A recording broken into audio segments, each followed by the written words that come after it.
I'm by no means saying that it will play out this way. I want you to hear me carefully, okay? I am not saying that it will play out this way. I'm just listing potentials, hypotheticals, possibilities concerning the third temple. Now, this is something that I posted on Facebook, so I'm going to be reading off of my Facebook post. What I'm about to say is a possibility of how things will play out. By no means am I saying it will happen this way, but a possibility of how it can, right? This is one of many hypotheticals.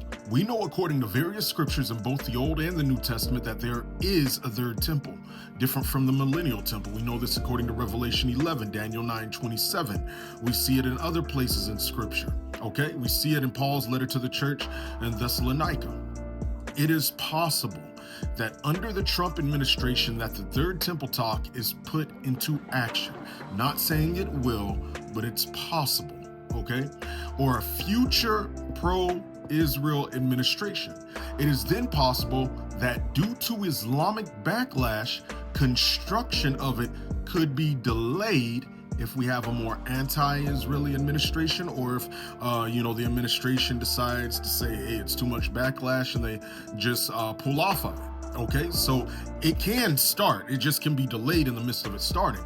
But if that happens, it gets intriguing. Why? Because the door must be open somehow for the biblical Antichrist to make a 7-year treaty or covenant with many involving the temple, Daniel 9:27, the 70th week of Daniel.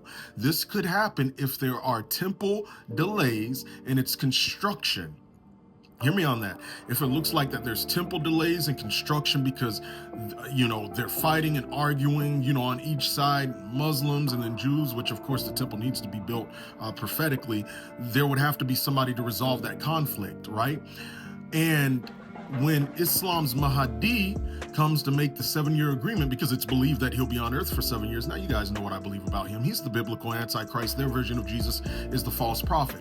But it's possible that when he makes the 7-year agreement to go forward with it, Israel would do it, not seeing him as Messiah, because they have had and have treaties already with Muslims, though Muslims break it many times. Then, of course, the Mahdi enters in 42 months in, and then he breaks it by, messing up everything, abomination of desolation, stopping sacrifices, all of that, right? So I'm telling you right now, if you see something pushing for the temple, or if you see the beginning construction get built, get ready. If you want to understand what God is saying to you in your dreams, how to discern God's voice from the enemy, and more, click the link in my story or bio to join this month's class.